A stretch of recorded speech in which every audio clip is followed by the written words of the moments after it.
Again, the ongoing saga of the West Tigers underperforming, and as if for their fans, waiting 10 years for finals footy wasn't tough enough. But a scoreless performance against the Wooden Spooners yesterday afternoon. The Canterbury Bankstown Bulldogs, Michael, and with it come questions about that man we just heard from, Michael Maguire. We've heard this scenario about all the Tigers coaches over that 10-year period as well. Is it a matter of not if, but when for his future?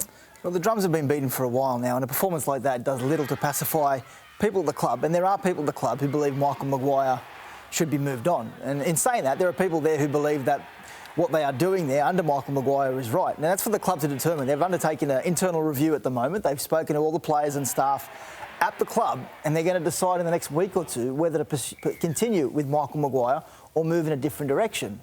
Now, what that direction is going to be pivotal, because there's a feeling there, if you're going to move on from Michael Maguire, you need to have someone better ready to go. Now, the two names you continually hear are Shane Flanagan, Cameron Ciraldo. And I want to ask Gus and Gal, you played under Flanagan, and Gus, you've had a lot to do with Cameron Ciraldo. Are either of those guys suited to the way the West Tigers are at the moment? Well, I think Flano rebuilt a club at the Sharks, we know that. But I say it again, I just don't see talent in that playing roster that can attract another player. That's what I see the biggest issue there at the moment. Have Wayne Bennett, have Bellamy coaching there, whoever you want coaching there. I don't care who you got coaching there. I don't think they could do too much better with the roster they got. I don't see a player. Look at the Cowboys at the moment. They've got Tomalolo and Valentine Holmes, two superstars that could probably attract another 2 or 3 players. You attract another 2 or 3 players, all of a sudden you attract 4 or 5, then you're back in the top 8 pressing for a premiership. I look at that roster and I just don't see nothing. I don't see much there. But I'm trying to be as respectful as I can to the players here because I was a former player myself, but I don't see much in that roster that can attract some star quality. So what do? You keep going with what hasn't been working?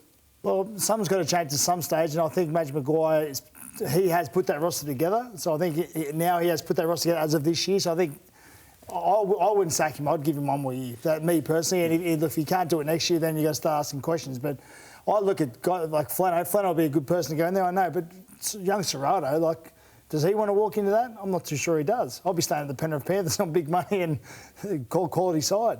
Yeah, they struggle signing players, as you say, Gal. Will they struggle signing a coach if they do part ways with Michael Maguire, Gus? Always people want to put their hand up to coach. There's only 16 jobs a year and everyone's looking for an opportunity, and you've got to be very careful where you take your first posting. I think they have got Tim Sheens coming to the club next year, and he's not real sure of his role other than it's in some sort of development pathway mode, and I think that's the line they need to go down to. If you go back to the Robbie Farah, Benji Marshall stuff, and then they lost Tedesco, they lost Moses, they lost Aaron Woods, that was a terrible time for them.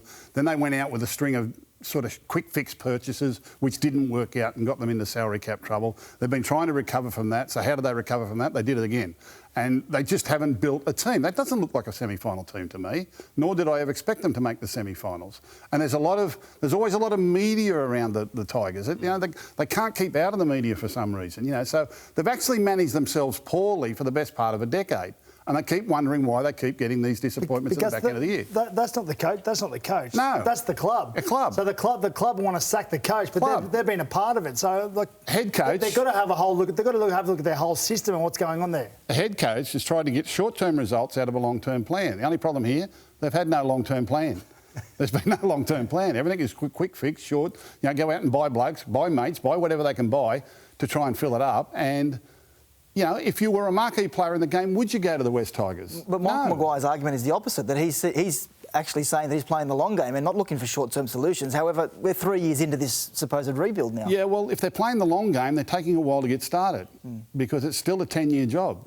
And I think Tim Sheens is finally the first side of it. As much as you would tell them it's a long-term gig, yeah, but if we can just get a win, if we can just have a good season to get everyone off our back, then we'll start. We'll just buy this bloke, we'll just buy that bloke, then we'll start the long-term plan. No, you've got to take it, you've got to take your lumps and then you come out of it better. They're no better off than they were 3 years ago. That's the thing. They haven't actually started a plan. All right. What about their fan? What about where they're at Concord? Now, I look at what you done at Penrith, and now Penrith are flying at the moment, obviously, but you had that great junior nursery out there to build from, and you say it all the time, you've got to build from within.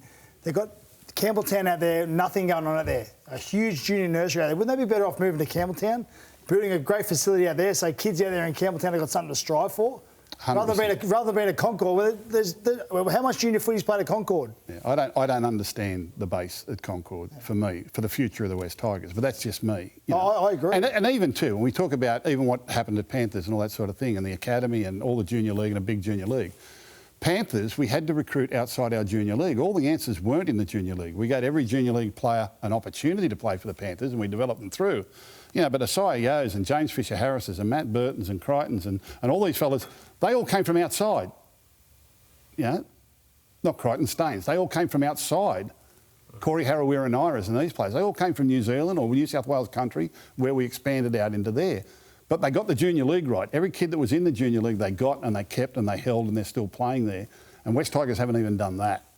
You know, and that's where they need to get to. And the biggest chance for is Southwest Sydney, out there in that Campbelltown Group 6 area, which is growing unbelievably, all the way from Campbelltown across to Penrith and out where the new airport is going to be and back into Liverpool at the crossroads. The area is massive and no one is looking after it. Honestly, it's just...